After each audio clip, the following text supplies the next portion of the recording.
오늘 본문은 사울이 창을 2번 던지는 장면입니다. 정신없이 집에서 떠들고 있었다. 자기가 무슨 말을 하는지도 모르고 떠들고 있었던 사울이 갑자기 손에 든 창을 가지고 다윗을 죽여야겠다라고 이야기하죠. 지난번에 다뤘듯 사울은 천천히요, 다윗은 만만이다. 당시 히브리 시 어법에는 천천만만이라고 하는 게 천천도 다 많은 거고 만만도 다 많은 거고 그냥 표현상 그렇게 한 것을 얘기한 건데, 괜히 혼자 오버해가지고 그거에 지나친 의미를 둔 다음에 그 의미를 계속 곱씹느라 마음에 분노가 가득 차가지고 그 분노 때문에 망상에 시달리다가 창을 2번 던지는 모습이 등장해요. 한 번 던집니다. 다윗이 샥 피했죠. 2번 또 던집니다. 다윗이 또 샥 피합니다. 사울이 죽이려고 던졌는데 이걸 샥샥 피하니까 열이 받은 거예요. 그래서 사람들이 막 말리니까 오늘은 참는다. 근데 이제는 내가 제 꼴도 보기 싫다 라고 얘기하면서 이제는 너 잘 싸우니까 한번 잘 싸우는 장점을 발휘해라.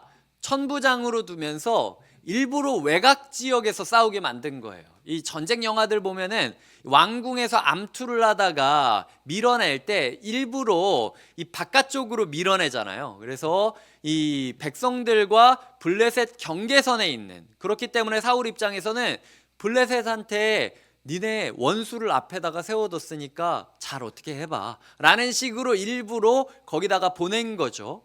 사람들 입장에서는 자기의 맨 앞에서 블레셋과 싸우는 다윗을 보면서 엄청나게 위로받았고 엄청나게 사랑하게 되었다라는 구절이 오늘 내용입니다.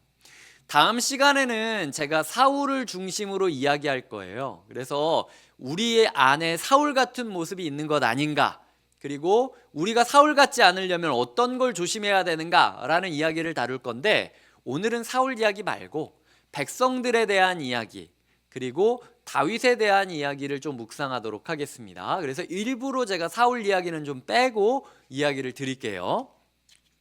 먼저 백성들에 대해서 한번 생각해 볼게요. 백성들은요, 사울이 다윗을 2번이나 죽이려고 했던 사실까지는 지금 모르는 것 같아요. 왜냐하면 알았다면 다윗을 위로했거나 다윗의 편이 되었거나 그래야 되는데, 이 사람들은 그냥 마냥 해피해요. 다윗이 우리 곁에 있다라는 것, 다윗이 우리를 위해 싸워주고 있다라는 것, 이것만 좋아하는 거예요. 그래서 16절에 보면 온 이스라엘과 유다는 다윗을 사랑하였으니 라고 이야기하고 있습니다. 왜냐? 그가 자기들 앞에 출입하기 때문이었더라. 이 출입이 그냥 왔다 갔다 눈에 잘 띄인다라는 뜻도 있지만, 원어를 보면은 자기 앞에서 대신 싸워줬기 때문이다라는 뜻도 있어요. 내 앞에서 내 문제로만 여기지 않고 다윗은 앞에서 싸워줬다라는 거죠. 그래서 사랑했다라는 거예요. 근데 이 이면의 이야기가 뭐라 그랬죠? 다윗은 지금 정적한테 밀려났기 때문에 하고 있는 거예요. 이 백성들을 진짜 사랑하는 마음도 있었지만, 솔직히 말해서는 정치 싸움에서 밀렸기 때문에 지금 여기서 이 밀린 상태에서, 유배된 상태에서 목숨을 걸고 지금 살아남으려고 하는 중이거든요. 다윗 마음 가운데 내가 엄청난 왕이 되겠다 이런 거창한 꿈 하나도 없어요. 다윗은 그냥 하나님을 사랑했고 의미 없이 이유 없이 미움받았고, 근데 일단은 살아야 돼. 이렇게 죽을 수는 없어. 그러니까 지금 하나님이 보내주신 곳에서 최선을 다해 싸우고 있는 거예요. 근데 싸우다 보니까 사람들의 사랑도 받는 모습인 거죠. 이 백성들의 모습을 보면서 우리가 기억해야 될 거는요, 주변 사람들이 우리에 대해서 되게 잘할 것 같잖아요. 사실 잘 몰라요. 우리가 뭔가 헤어스타일을 바꾸거나, 아니면 뭔가 갑자기 상황이 변하거나, 아니면 뭔가 마음에 불편한 게 있거나, 아니면 뭔가 조금 주눅이 들거나 이런 일이 있을 때 온 교회가 다 알 것 같잖아요. 그리고 내 주변에 있는 사람들이 모두 다 그걸 아는 시선으로 나를 볼 것 같잖아요. 안 그래요. 사실 잘 몰라요. 그리고 별로 관심도 없어요. 그거 가지고 관심 해주네 안 해주네, 아니면은 나는 관심이 부담스럽네 이렇게 얘기해봤자 얘기하기 전까지는 아무도 모른다니까요. 예를 한번 들겠습니다. 제가 안경을 바꿨어요. 네. 근데 중요한 건 12년 만에 바꿨습니다. 근데 오늘 아무도 몰라요. 한 명 얘기했어. 나한테 뭐 우리가 샤이해서 그럴 수 있겠지만, 지금 우리는 처음 봤으니까 뭐 그럴 수 있겠지만, 오늘 1, 2부 예배 드리고 신방도 하고 새가족 그 수료식도 하고 그러는데 딱 한 명, 그 예전부터 저 알았던 세진 간사님만 목사님 안경 바꿨네요, 딱 한마디 하고 아무도 관심 없다니까. 네, 이걸 가지고 제가 막 이 교회는 곁에 있는 교회인데 아무도, 내가 12년 만에 똑같은 안경테를 제가 쓰다가 12년 만에 바꾼 거거든요. 뭐 여러 가지 고민을 하다 바꿨는데, 제가 막 이 사진을 한 6, 7장 찍은 다음에 그걸 아내한테 다 보여주는데 뭐 다 셀카인데 똑같아 보이죠. 그래서 아내가 그냥 아무거나 골라 그래가지고 그래서 진짜 그냥 제가 고민하다 고르고, 이거를 고르고 며칠 뒤에 봤는데 그동안 너무 후회가 되는 거예요. 나 잘못 고른 거 아닌가? 조금 더 다른 걸 골랐어야 되는 건가? 그러다가 이제 딱 하고 아내한테 왔는데 아내도 못 알아보더라고요. 그러니까 이게 참, 우리가 봤을 때는 내가 뭐 하나 이렇게 조금 바뀌면은 모두가 다 알 것 같고, 그래서 모두가 나를 신경 쓸 것 같고, 그러니까 나는 눈치 볼 것 같고 뭐 이렇게 생각하지만요, 세상 그렇지 않아요. 제가 그렇다고 아내한테 당신이 내가 지금 이거 안경 바꾸겠다 얘기했고 사진도 보여줬고 그래서 내가 지금 쓰고 온 건데 알아채지도 못하냐, 뭐 헤어스타일을 바꿀 때, 안경을 바꿀 때 뭐 이렇게 한다면은 오히려 부부싸움만 나겠죠. 아예 그 부분에 대해서는 서로가 바쁘다 보면 눈치 못 챌 수도 있지 라고 생각하고 넘길 수도 있는 거예요. 다윗이 지금 백성들을 보면서 사랑을 받고 있는데도 화를 낼 수도 있어요. 왜? 나 지금 이런 상황인데 내 사정도 모르고 완전 진짜 좋다고 진짜 낄낄대고 고맙다고 얘기하고 난 지금 밀려난 거야. 나 지금 죽을 위기에 처한 거야. 나 지금 일부러 우리 왕이 사지로 몰아낸 거야. 니네 이거 알아? 이 억울함이 막 다윗이 끌어오를 수도 있는 상황이에요. 근데 다윗은 그런 지점에 있어서는 기대를 안 해요. 그게 뭐 포기했다라는 뜻이 아니라 사람이 살다 보면 모를 수 있지. 그래서 이 부분에 있어서 온 이스라엘과 유다는 다윗을 사랑하였으나 그동안 다윗이 한 번도 자기 사정을 얘기하면서 니네 뭐 일방적인 사랑이다, 그게 진짜 사랑이냐, 나에 대해 관심도 없으면서 그게 무슨 사랑이냐, 이런 식으로 얘기하지 않았다라는 거죠. 주변한테 너무 과민하게 반응하지 마세요. 그리고 주변한테 너무 과도한 기대를 하지 마세요. 내가 그렇게 바꿔도 모르는 게 당연하다, 그러니까 괜찮다, 그리고 내가 이렇게 있었어도 모르는 사람도 태반이다, 그러니까 나만 하나님 앞에서 바로 살면 된다 라는 식으로 우리의 마음을 잘 지키셨으면 좋겠어요. 이게 제가 드리고 싶은 첫 번째, 백성들은 열렬히 사랑했지만 다윗의 사정을 알지 못했다. 그렇기 때문에 다윗의 입장에서 생각했을 때 우리가 너무 과도하게 주변을 신경 쓰지 않아도 된다라는 게 첫 번째고요. 두 번째로는 그런 부분에서 우리가 반대로 뒤집어 봤을 때 백성들 입장에서는 사랑을 했지만 다윗의 사정은 모르고 있었던 거잖아요. 이 마음이 좋다라고, 마음이 순수하다고 좋은 게 아니에요. 내가 관계를 맺을 때 때로는 진짜 열렬히 사랑하는데 지혜가 없거나 내 일방적인 사랑이어서 문제가 될 때가 있어요.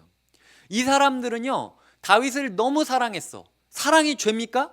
사랑하는 건데, 그리고 나를 지켜준 건데 사랑할 수 있잖아요. 얘기할 수 있잖아요.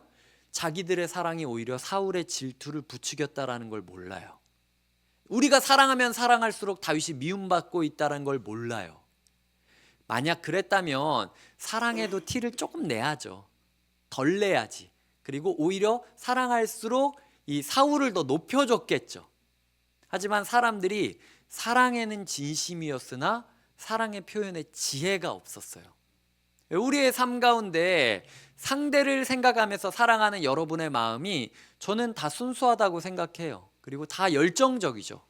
하지만 지혜가 없으면요, 무서울 수 있어요. 그게 더 두려울 때가 있습니다.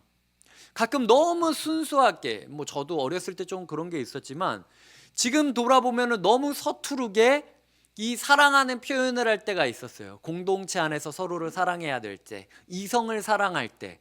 제 안에 저의 모습을 지금 보면 완전 흑역사로, 시대를 돌릴 수 있다면 저는 초등학교 때로 돌아가겠습니다. 너무 흑역사가 많아서 여태까지 제가 인간관계에서 너무 서툴렀던 걸 다 지우려면 20대도 아니고 초등학교 이전으로 돌아가야만 지울 수 있다라고 느껴질 정도로 관계 가운데 서투른 모습들이 되게 많이 있었거든요. 우리의 마음 가운데 순수함을 유지하는 것도 중요하지만요, 지혜롭게 사랑하실 수 있어야 돼요. 내 사랑을 표현하는 게 죄는 아니지만 내 사랑의 표현 때문에 사랑하는 대상이 오히려 피해를 볼 수도 있다면 조심할 수도 있어야죠. 그래서 그런 지점에 있어서 여러분이 서로를 사랑하는 거 제가 알고 있고, 여러분이 예수님을 사랑하는 거 제가 알고 있어요. 하지만 지혜가 필요하다. 그래서 사랑할 수 있는 지혜를 달라고 고민하고 고뇌하고 그리고 연습해가는 과정이 이 청년교구 안이 되어야 된다라는 거죠. 서로를 사랑할 때 좀 미숙해도 얘기해 주십시오. 너 그거 너무 서투른 것 같아. 이건 아닌 것 같아. 라고 그냥 편안하게 얘기해 주시면서 서로가 사랑의 지혜를 배워가는 공동체가 되었으면 좋겠어요. 이게 제가 두 번째로 드리고 싶은 이야기고요. 자, 다윗에 대해서 생각을 해보도록 하겠습니다. 다윗을 오늘 보면서 저는 세 가지를 깨닫게 돼요. 첫 번째, 다윗은요, 보시면은 그 이튿날이 언제입니까? 사울이 그 천천만만 소리를 들은 이튿날이에요. 그러면은 다윗은 누구를 쓰러뜨린 다음입니까? 골리앗을 쓰러뜨리고 역전의 용사가 되어서 이스라엘에 귀환했던 이튿날입니다. 그런데 지금 사울이 소위 말해서 정신질환이라고들 많이 이야기하는데, 지금 자기도 모르게 막 횡설수설을 하면서 분노를 조절하지 못하고 감정이 널뛰기를 하고 있는데, 옛날에 다윗이 무명이었을 때 그런 사울을 컴다운 시키기 위해서 악기 연주를 했었거든요. 수금을 탔습니다. 요즘으로 치자면 은혁 형제가 이렇게 기타 연주한 것처럼 기타를 타는 모습을 보여줬던 거죠. 지금 다윗은 골리앗을 쓰러뜨렸잖아요. 근데 이튿날 여전히 한마디도 안 하면서 수금 타고 있는 거예요. 내가 지금 급이 이제 여기서 수금이나 타고 있을 급입니까? 이제 좀 정신 차리세요. 나 그냥 다윗 아닙니다. 골리앗 쓰러뜨린 다윗입니다. 당신이 나 딸 주겠다고 했어요. 우리 집 세금 면제시켜 주겠다고 했습니다. 나 아주 탁월한 위치로 올려준다고 했어요. 내가 지금 짬이 얼마나 됐고 군번이 언젠데 내가 여기서 아직도 이거 아무도 알아주지 않는데 당신 뒷수발이나 들면서 수금이나 타고 있어야 됩니까? 다윗 입장에서는 나 무시하는 거야? 생각할 수 있는 지점이었다라는 거죠. 하지만 한마디도 안 해요. 다윗은 평일과 같이 손으로 수금을 탔다. 언제와 같이? 평일과 같이, 평소대로 여느 날과 같이 수금을 탔다라는 걸 기억하셔야 돼요. 우리의 가운데 허세를 좀 지워야 돼요. 다윗을 보면서 다윗은 골리앗을 쓰러뜨렸음에도 불구하고 평일과 같이 수금을 타면서 남의 뒷수발을 들고 있었습니다. 신앙생활을 하다 보면 우쭐해질 때가 있어요. 내가 이렇게까지 했는데, 내가 이제 이렇게까지 하나님을 만났는데, 내가 이제 공동체에서 이 정도 사람인데, 그럼에도 불구하고 나 이거 시켜? 이건 아니지. 이런 식으로 마음 가운데 희한한 허세가 차 있는 경우를 볼 때가 있거든요. 그거 바람 빼야 됩니다. 다윗은 평일과 같이 수금을 탔다라는 걸 기억하면서 골리앗을 쓰러뜨린 그 순간 이후에라도 하나님께서 부르신다면 수금을 타겠습니다. 예를 들어 보자면 우리가 주중공간에서 예배를 드리고 그리고 모임 이후에 이거 쓰레기 봉투 다 정리해가지고 갖다 버리고 그러잖아요. 근데 예를 들어 혜민 형제나 누구 찬양팀이 이제 내가 지금 여기서 이제 찬양 인도까지 하고 있는데, 내가 이제 여기서 이제 반주까지 하고 있는데, 목사님 그건 좀 애들 시키죠. 저 GBS 인도하느라 바쁘고 찬양 콘티 짜느라 바쁘고 저희 다 사실 강도사님이 치울 때가 되게 많이 있거든요. 모두가 간 밤, 제가 그 새벽 기도회를 준비 세팅을 한번 테스트하러 오면은 쓸쓸하게 쭈그려 앉아가지고 묻고 있는 양복 입은 한 남자의 뒷모습을 볼 때가 있습니다. 근데 강도사님이 막 쓰레기 집어 던지면서 내가 지금 강도사인데 이렇게 얘기한 적 없잖아요. 예. 그러니까 우리의 마음 가운데 허세를 빼고 하나님께서 시키시는 일이라면 그 어떤 일이라도 평소와 같이 일상을 여기고 여느 때와 같이 감당하겠다라는 그런 허세 빼는 작업이 필요하다라는 것. 그게 다윗을 보면서 느꼈던 첫 번째 묵상이고요. 두 번째로는 오늘 설교 제목이 창이 있는지라라는 제목입니다. 10절에 보면은 그때의 사울의 손에 창이 있다. 그러니까 사울은 지금 창 탓을 하는 거예요. 내 탓이냐 창 탓이냐? 창이 있었기 때문에 던진 거야. 지금 이 얘기하고 있는 거거든요. 그러니까 나는 잘못 없어. 창 잘못이야. 내 옆에 창을 누가 뒀기 때문에 내가 그냥 던진 거지. 라고 사람들이 좋은 의미로 사울 곁에 창을 뒀겠죠. 혹시라도 암살자가 오면은 이겨야 되니까. 그리고 그 창이 귀한 창이니까 사울을 지키려고 아니면 잘 보관하려고 뒀겠죠. 사울은 지금 창 탓하고 있는 거예요. 창이 있었으니까 내가 한 거지. 라고 얘기하는 거죠. 2번 던졌다고 하잖아요. 다윗 입장에서 생각해 봅시다. 사울에게 창이 있었죠. 그때에. 다윗한테 창을 던졌습니다. 그럼 다윗 멀리 던졌을까요? 가까이 던졌을까요? 가까이 던졌죠. 다윗이 이거 맞다가 이거 잘못하면 죽겠다 싶을 정도로 다윗한테 가까이 던졌겠죠. 사울이 못 싸우는 사람입니까? 잘 싸우는 사람입니까? 엄청 잘 싸우는 사람이었어요. 사울도 잘 나가는 사람입니다. 창 엉뚱한 데 던지지 않는다라는 거예요. 다윗이 잘못하면 죽을 위치까지 던졌다라는 거예요. 자, 그럼 두 번째 창을 던질 때 사울은 첫 번째 창을 던지고 그 다음에 두 번째 창을 쥐어야겠죠. 그럼 다윗 앞에 창이 있습니까? 없습니까? 다윗도 창이 있어요. 왜냐? 자기 주변에 던진 창 뽑아가지고 던지면 되잖아. 다윗도 사울도 둘 다 창이 있었어요. 하지만 다윗은 그 창을 빼서 던지지 않았습니다. 두 번째도 여전히 피해요. 이게 다윗의 탁월함입니다. 자, 돌 던져서 골리앗 쓰러뜨렸어요. 창이 있으면 더 업그레이드 된 거 아닙니까? 무기가 더 업그레이드 된 거예요. 길가에 있던 돌 5개 쥐어가지고 그 중에 하나로 던져가지고 골리앗도 쓰러뜨렸는데 더 날카롭고 더 뛰어난 무기가 내 눈앞에 있다면 던지는 건 또 다윗이 전공이잖아요. 다윗이 던졌으면 사울 100% 죽었습니다.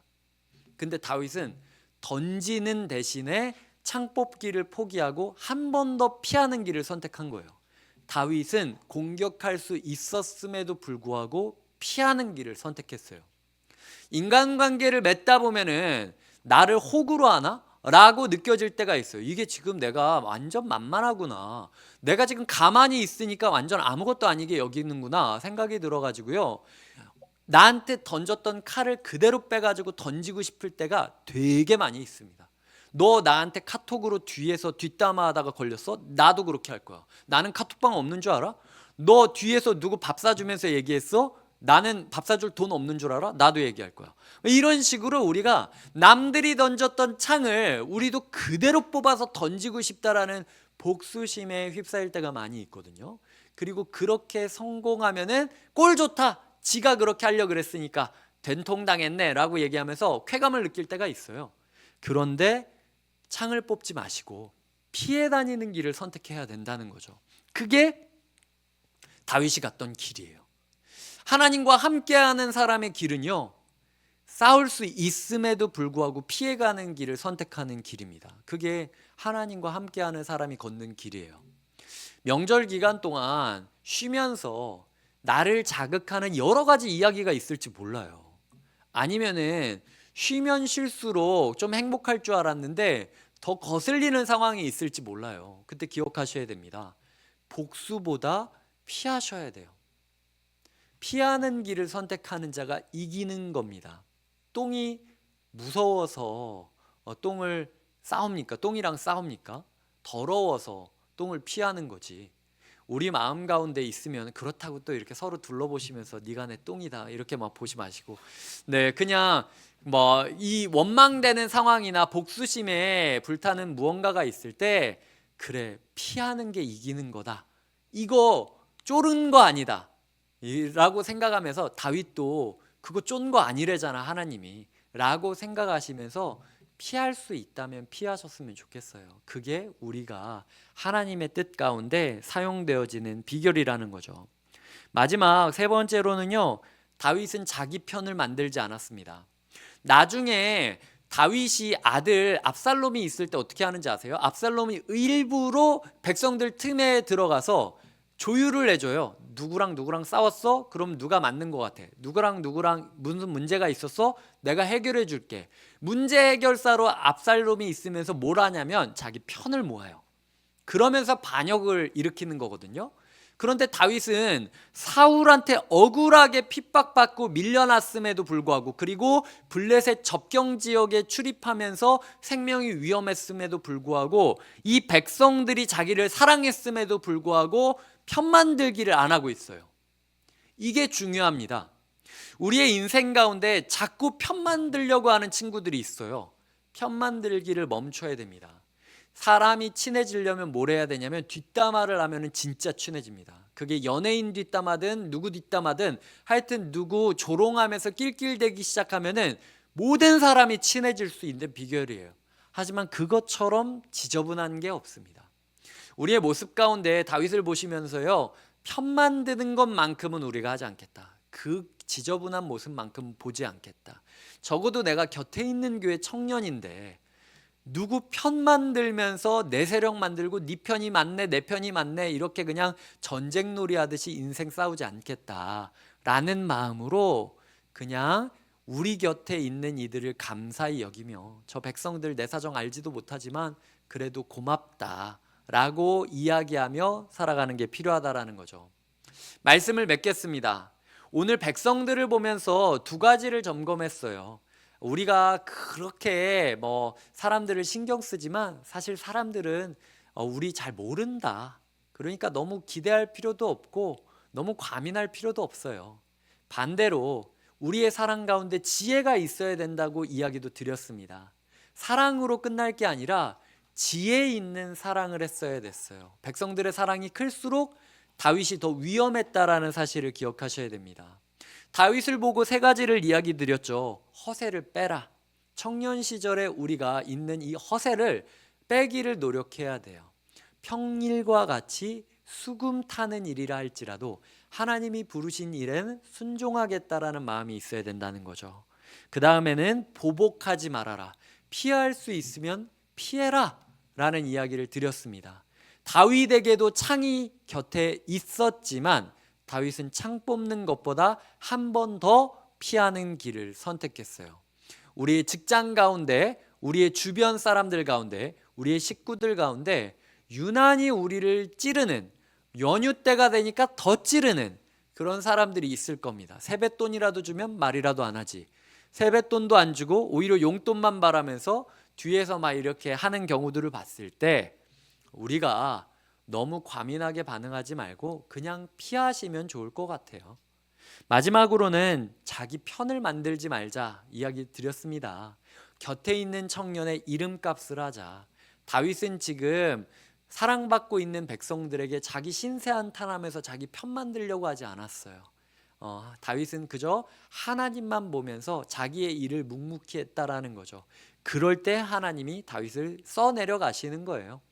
우리의 삶 가운데 편이 적다라는 거에 너무 두려워하지 마시고 곁에 주신 사람들과 함께 묵상하고 함께 나누시면서 이 연휴 기간 동안, 그리고 이 청년 공동체의 시절을 보내시기를 주님의 이름으로 축복드립니다.